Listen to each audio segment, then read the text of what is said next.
A question I ask all over the world, what does school teach you about money? And the answer is nothing. And that's not a mistake. That's not an accident. But the way to keep the poor and middle class working hard is never teach them what the rich know. It's what the rich teach their kids about money, the poor and middle class do not. But our school system will never tell us that. And today in the world, America especially, is this gap between the rich and everybody else. And I know the game of the rich. My rich dad taught me, you know it because you're the banker. The game the bankers and the rich play is different than what they teach you in school. And that's the story of rich dad, poor dad. My poor dad, they don't know anything about money. And they're teaching our kids.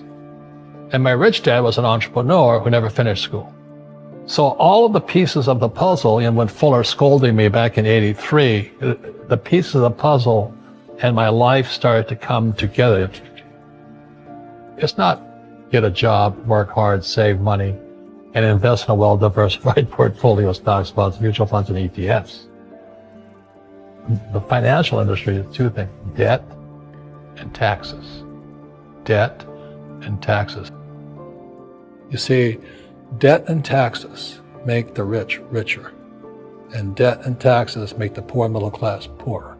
So that's why lesson number one in Rich Dad, Poor Dad is the rich don't work for money. What we do instead is we create businesses as entrepreneurs. We acquire real estate.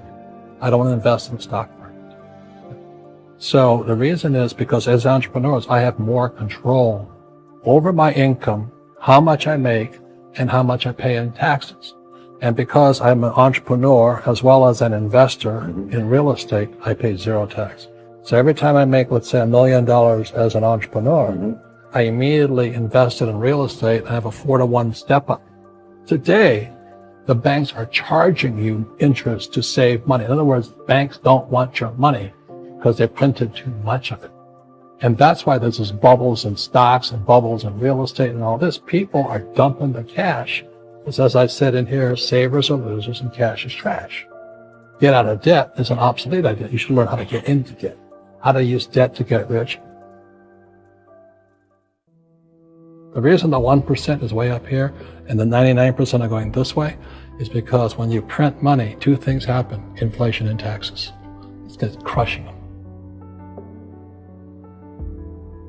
Well, I said, I want you to teach me about money. So why should I teach you?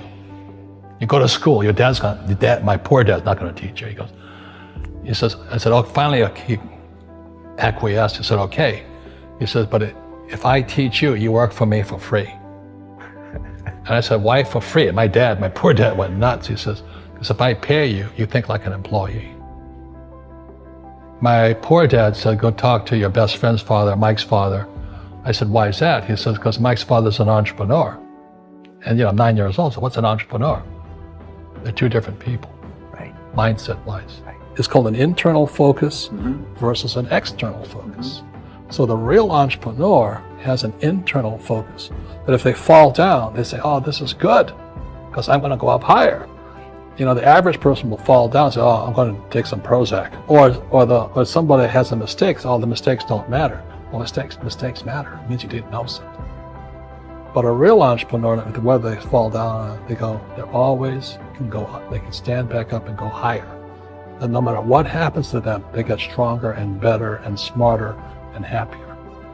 But a person with a weak internal mindset is that they're so afraid of what happens, it generally happens.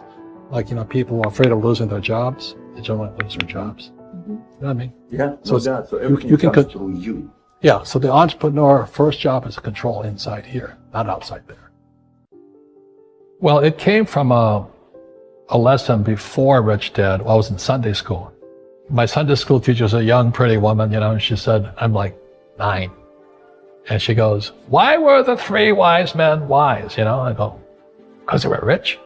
They gave the swaddling Jesus gold, frankincense, and myrrh. So they had to be rich guys, I said. And she goes, no, that's not it. Well, they had gold, frankincense, and myrrh. That's not it. So why were they wise? So what made them wise was they always sought the best teacher.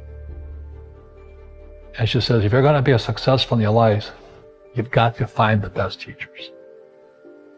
And so with that, when my poor dad said, go seek out your rich dad, I was just following her advice. So I've had a habit ever since then, or a policy, if I find out there's a great teacher, and a great teacher is somebody who comes from the inside, not the outside. Assets put money in your pocket, liabilities take money from your pocket.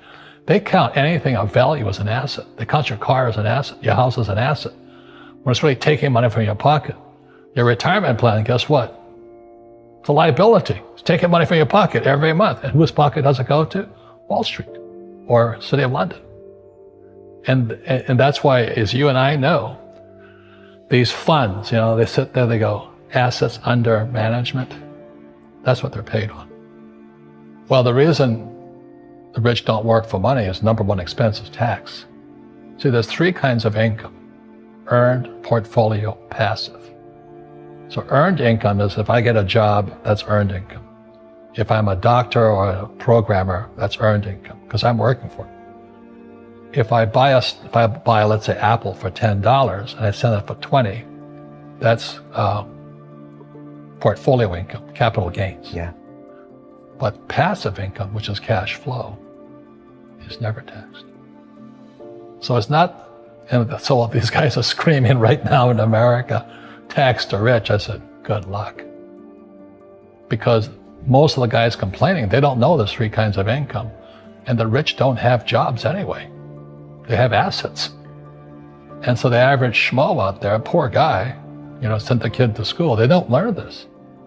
So that's why in Fake, as you were talking about it, there's a newspaper article about Jared Kushner. Yeah. And he explains how the Trumps and the Kushners don't pay taxes and make millions of dollars. And the reporter couldn't understand him because our schools will never teach you that three types of income. And they judged him and say they're wrong and it's cheating.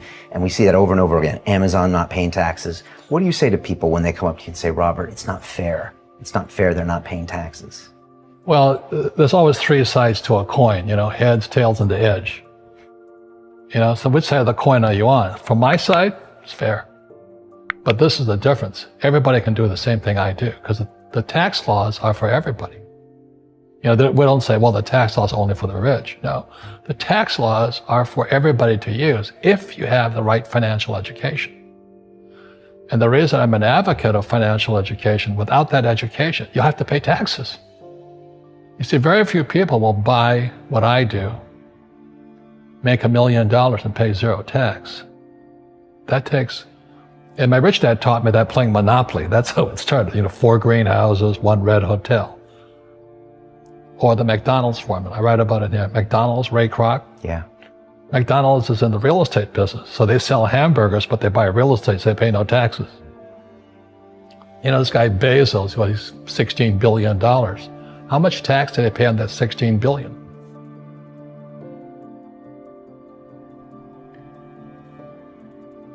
But the way to keep the poor and middle class working hard is never teach them what the rich know. It's what the rich teach their kids about money, the poor and middle class do not.